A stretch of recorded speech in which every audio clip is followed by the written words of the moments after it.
Assalamualaikum warahmatullahi wabarakatuh. Alhamdulillahirabbil alamin. Bertemu kembali bersama Ustadz Arif Setiadi, Matematik Teacher of SMP IT Islahul Ummah Prabu Muli. Dalam kesempatan kali ini, Ustadz akan menyampaikan materi mengenai garis singgung lingkaran bagian 1, pengertian dan konsep garis singgung lingkaran. Baiklah, sebelum kita memulai pembelajaran pada kali ini, marilah kita membaca lafaz basmalah. Bismillahirrahmanirrahim. So, siapkan alat tulis kalian ya. Mari kita mulai.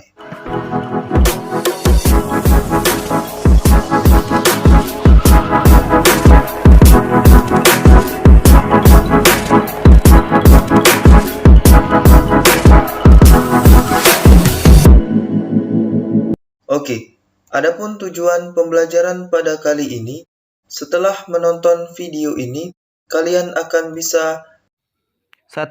Memahami pengertian garis singgung lingkaran. 2. Memahami sifat garis singgung lingkaran. 3. Memahami konsep garis singgung lingkaran.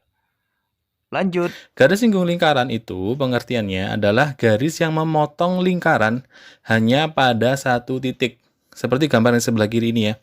Jadi kita punya lingkaran, kemudian ada sebuah garis hitam ini. Nah, antara lingkaran dengan garis hitam ini hanya bertemu pada satu sisi atau satu titik ini. Nah, jadi yang di sini ini kita kasih lingkaran merah. Nah, ini adalah titik pertemuannya. Jadi kalau hanya bertemu pada satu titik itu disebut sebagai garis singgung. Jadi katakanlah misalkan ini garis G kecil gitu ya. Jadi garis G kecil merupakan garis singgung dari lingkaran. Tapi kalau misalkan kita punya lingkaran seperti yang di kanan ini ya. Kemudian kita punya suatu garis. Nah, seperti ini misalkan ya. Katakanlah ini garis H. Nah, ini kan cuma memotong di satu lingkaran. Tapi ini tidak merupakan garis singgung. Kenapa? Karena diingat-ingat garis itu dia dapat diperpanjang ke dua arah ini tanpa batas. Jadi kan walaupun kita gambar cuma sedikit seperti ini, tapi ini kan bisa dipanjangkan terus ya. Jadi kalau kita panjangkan, nah akhirnya dia akan memotong di satu titik lagi. Artinya dia memotong di dua titik gitu ya. Nah artinya ini bukan merupakan garis singgung. Jadi kalau garis singgung harus memotong di satu titik gini. Jadi ketemunya di luar ini kayak gini. Nah kalau gini namanya memotong, membelah ya. Jadi dia ketemu di dua titik. Nah itu nggak boleh, bukan merupakan garis singgung. Kalau misalkan ada lagi kayak gini. Nah ini juga bukan merupakan garis singgung. Misalkan dia garis L gitu ya. Karena antara L dengan lingkaran ini tidak saling bertemu. Artinya bukan garis singgung. Jadi kalau garis singgung harus memotong di satu titik kayak gini. Nah, garis singgung itu sifatnya apa aja? Nah, ada beberapa nih. Misalkan yang pertama, garis singgung hanya memotong lingkaran di satu titik kayak tadi gitu kan ya. Kemudian ini, membentuk sudut siku-siku dengan jari-jari atau diameter. Jadi misalkan nih, kita pakai gambar yang lingkaran di bawah ini ya. Misalkan kita punya lingkaran gitu ya. Kemudian ada garis singgung. Nah, katakanlah ini gitu ya. Dia akan membentuk sudut siku-siku dengan jari-jari atau diameter. Jadi kalau misalkan kita tarik ini dari pusat ke sini, ini kan merupakan jari-jari ya. Nah, ini membentuk sudut siku-siku atau besarnya 90 derajat. Ini kalau kita perpanjangkan jadi diameter gini ya. Nah, jadi intinya dia dengan diameter atau dengan jari-jari membentuk sudut siku. Kemudian, sifat ketiga, melalui titik di luar lingkaran dapat dibentuk dua garis singgung lingkaran. Jadi misalkan nih kita pakai gambar yang kanan ya. Misalkan lingkaran ini kita punya titik di luar, kayak gini. Nah dari titik ini kita bisa bikin dua garis singgung. Yang pertama bisa yang ke bawah, yang ke sini gitu ya. Harus lurus ini harusnya ya, pakai penggaris lah. Nah ini garis singgung yang pertama. Kemudian garis singgung kedua itu yang ke atas. Nah bisa gini ya. Jadi ada dua garis singgung ya, bisa yang ke atas, bisa yang ke bawah. Nanti ketemu gini ya. Ini kita tarik, ini jadi jari-jari, kita tarik ke bawah, juga jadi jari-jari. Ini dia siku-siku, ini dia siku. Jadi kayak layang-layang gitu ya. Ini kalau kita tarik gitu ya. Nah, gitu. Sifat yang keempat, dan terakhir ini ya. Jika titik di luar lingkaran, yang ini tadi ya, atau yang ini, pusat lingkaran dengan pusatnya, dan garis singgung dihubungkan, maka terbentuk segitiga siku. Jadi misalkan titiknya ini nih. Kemudian ini kan jari-jari. Yang sebelah ini kan jari-jari, dan ini kan yang garis singgung tadi ya. Ini kita hubungkan, itu akan membentuk suatu segitiga siku seperti ini, atau kayak ini tadi ya. Jadi segitiga siku gini ya. Nah, atau yang ini. Nah, diingat-ingat kalau segitiga siku-siku, maka nanti bisa berlaku teorema Pythagoras seperti itu. Contoh nih, misalkan kita coba soal nomor 1. Diketahui ada garis AB merupakan garis singgung lingkaran jika panjang jari-jari adalah 5 cm. Ini misalkan pusatnya kita anggap sebagai O ya. Jadi ini 5 cm. Kemudian jarak pusat dengan titik B adalah 13 cm, berarti ini 13. Maka panjang AB-nya berapa? Nah, ini ditanyakan. Diingat-ingat, antara jari-jari dengan garis singgung itu membentuk sudut siku-siku. Jadi OA dengan AB ini pasti siku-siku. Ya. Nah, karena dia siku-siku, maka bisa pakai teorema Pythagoras. Diingat-ingat, sisi miring itu berada di hadapan sudut siku atau jadi jarak pusat ya. Jarak pusat dengan titik yang di luar lingkaran ini selalu menjadi sisi miring. Sehingga kalau kita tuliskan jadi gini. OB kuadrat, diingat-ingat teorema Pythagorasnya ya. Jadi sisi miring kuadrat sama dengan jumlah kuadrat dari dua sisi yang lain. Jadinya OA kuadrat ditambah AB kuadrat. Ini ya jadinya 13 kuadrat sama dengan OA-nya 5. Nah, ini kita cari. Jadinya 169 sama dengan 25 ditambah AB kuadrat. Sehingga AB kuadratnya menjadi 169 dikurangi 25 atau ketemu 144 nih.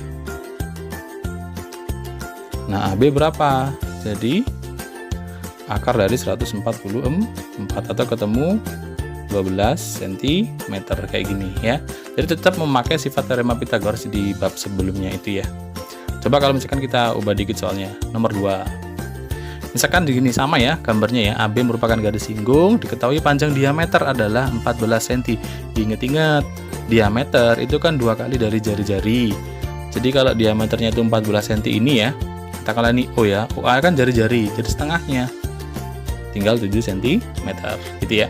Kemudian diketahui panjang AB adalah 24 cm. Jadi AB-nya 24, maka jarak titik pusat dengan B. Nah, diingat-ingat, ini kan antara OA dan AB pasti siku-siku karena AB merupakan garis singgung. Tetap sama seperti tadi, maka ini bisa berlaku teorema Pythagoras. Ingat-ingat, sisi miring itu selalu di hadapan siku-siku atau jarak antara pusat dengan titik di luar lingkaran ini jadi sisi miring. Jadinya gini, OB kuadrat sama dengan OA kuadrat ditambah AB kuadrat gini ya. Nah, cari yang OB. OA-nya 7, AB-nya 24 ya. Ini jadinya adalah OB kuadrat sama dengan 49 ditambah 576. Sehingga ini menjadi 625 ya. Sehingga OB adalah akar dari 625, yaitu 25 cm. Ini ya. Jadi tetap memakai sifat teorema Pythagoras yang kita tahu di bab sebelumnya. Berikutnya contoh nomor 3. Nah, agak beda lagi. Nah, diketahui AB merupakan garis singgung kayak tadi. Ingat-ingat kalau garis singgung pasti dia akan siku dengan jari-jari atau diameter. Jika panjang diameter adalah 12 cm, nah karena diameternya 12, maka jari-jarinya tinggal 6. Kemudian jarak pusat dengan titik B adalah 10, ini 10 ya. Maka luas segitiga, ingat-ingat luas segitiga itu adalah setengah kali alas kali tinggi. Alas dan tinggi pasti siku-siku. Jadi bisa gini kamu anggapnya. OA jadi alas, AB jadi tinggi. Pokoknya dipakai adalah OA dan AB yang siku-siku. Nah, ternyata kan AB belum ada nih. Dicari dulu. Jadi belum langsung ke luas ya. Tapi kita cari AB dulu. Pakai teorema Pythagoras. Jadinya OB kuadrat sama dengan OA kuadrat tambah AB kuadrat. Ini menjadi 10 kuadrat sama dengan OA-nya 6 ya. Ini AB kita cari. Ini menjadi 100 sama dengan 36 ditambah AB kuadrat. 36 kalau pindah kiri jadi mengurangi ya. Sehingga AB kuadrat bernilai 64 atau AB-nya berapa? Jadi AB ya akar dari 64 ketemu 8 cm. Nah, kita tahu nih nilai AB 8 cm. Baru kita cari ini luas segitiga sehingga sama dengan setengah. Nah, alasnya kan pakai OA, ininya pakai AB, berarti sama dengan setengah kali 6 kali 8 gitu ya. Jadi ini boleh kamu coret nih. Jadi 24 cm per segi. Kayak gini ya. Jadi aplikasi dari garis singgung lingkaran. Nah, coba kita soal yang berhubungan dengan sudut tadi. Ingat-ingat ya. antara garis singgung ya, misalkan AB ini dengan OA selalu membentuk sudut siku. Siku itu adalah 90 derajat. Contoh misalkan nomor 4 nih. AB garis singgung diketahui sudut OBA. Jadi kalau sudut diingat-ingat ya, patokannya yang tengah. Jadi di B ini nilainya 20 derajat. Berarti di B ini 20 derajat. Berapakah sudut AOB? Jadi ini yang ditanyakan. Diingat-ingat tadi, ulangi lagi ya. AB garis singgung, OA jari-jari. Ini pasti siku-siku. Nah, di sini siku-siku. Siku-siku adalah 90 derajat. Berapakah sudut AOB? Diingat-ingat, sudut segitiga itu segitiga total sudut adalah 180 derajat. Jadi gini, sudut AOB ditambah sudut OBA ditambah sudut apa lagi ya? AOB sudah, OBA sudah, sama sudut OAB. Ini harus sama dengan 180 derajat. Atau kalau kamu cukup tulis gini ya, atau boleh juga tulis gini, sudut O tambah sudut B tambah sudut A, gini juga boleh kok. Salah satu aja ya. Sudut O adalah kita nggak tahu ya, ini ditanyakan ya, kita anggap X gitu ya. Ditambah sudut B nya adalah 20 derajat, sudut A nya adalah 90 derajat. Jadi boleh pakai gini, ingat-ingat total segitiga itu 180, siku-siku 90. Ini kan jadi gini ya, X ditambah 110 derajat sama dengan 180 nih. X nya berapa? Jadi 180 derajat kamu kurangi 110. Atau X atau sudut AOB tadi ya adalah 70 derajat. Nah, jadi bisa kayak gini. Ingat-ingat ya. Jadi total sudut segitiga adalah 180 derajat. Kemudian antara garis singgung dengan jari-jari membentuk sudut siku gitu ya. Lanjut deh, yang lebih mirip kayak gini. Nah, kayak gini. Jadi kalau tadi ini ya, ini kan cuma satu nih. Ingat-ingat dari satu titik kan bisa bikin dua, yang ke atas sama yang ke bawah ini tadi. Nah, jadi kalau digabung kayak gini. Misalkan diketahui besar sudut OBA dari OBA yang B kecil atas ini ya adalah 20 derajat. Maka besar sudut AOC. AOC berarti kan ini semua ya. AOC yang ke bawah ini semuanya ya. Jadi dari sini ke sini. Nah, diingat-ingat ini kan pasti juga sama 20 derajat ya. Ingat-ingat ini pasti siku, ini juga siku ini segitiganya sama persis ya. Tadi kan kita hitung di sebelumnya ya. Jadi kalau kita hitung tadi kan di sini dia ketemunya tadi ada 70 derajat ya. Atau boleh kamu hitung dulu misalkan kayak tadi. Berarti ini kan apa? Misalkan sudut O ditambah sudut A ditambah sudut B sama dengan 180. Jadi kan ini sudut O kita nggak tahu. Ini adalah 90 karena siku-siku. Ini 20 persis sama kayak tadi ya. Ini kebetulan kita pakai angka yang sama. Ditambah 110 sama dengan 180. Atau sudut O adalah 180 kamu kurangkan dengan 110. Sudut O jadi 70. Nah, karena segitiganya sama persis, ya maka yang bawah ini juga termasuk 70.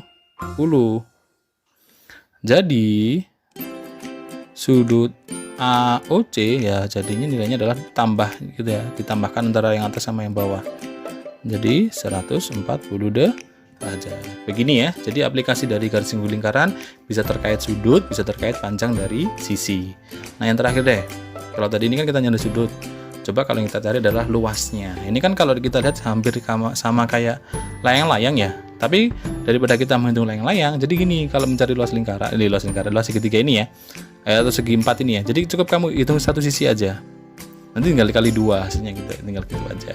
Nah, karena kita tahu antara garis singgung dengan jari-jari membentuk sudut siku-siku, maka yang atas ini bisa kita pakai luas segitiga siku-siku. Jadi setengah kali alas kali tinggi. Atau alasnya itu kan jadi yang AO atau OA. Tingginya adalah AB. Nah, di sini diketahui panjang jari-jari 4 nih. Kemudian jarak pusat ke titik B adalah 5. Nah, ini yang kita cari kan ya. Jadi kita belum ke luas segitiganya dulu, tapi kita cari panjang sisi AB dulu.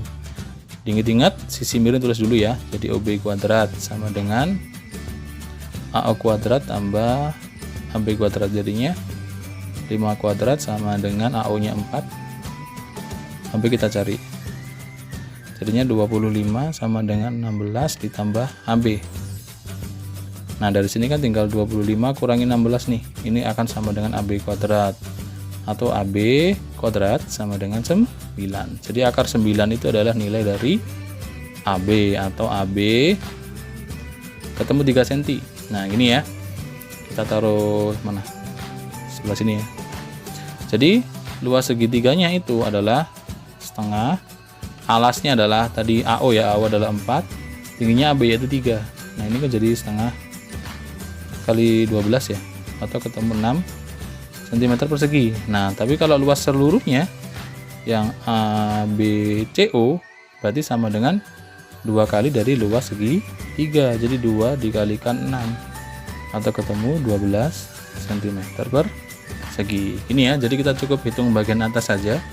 Nanti hasilnya dikali 2 kayak gini. Karena atas bawah bentuknya sama persis. Nah, jadi seperti ini garis singgung dari lingkaran. Pengaplikasiannya bisa kita gunakan untuk mencari sisi, bisa juga untuk sudut. Thanks for watching. Kita tutup dengan lafaz hamdalah. Alhamdulillahirrabbilalamin. Semoga bermanfaat. Jangan lupa like, share, and subscribe. Sampai ketemu di pembahasan selanjutnya. Assalamualaikum warahmatullahi wabarakatuh.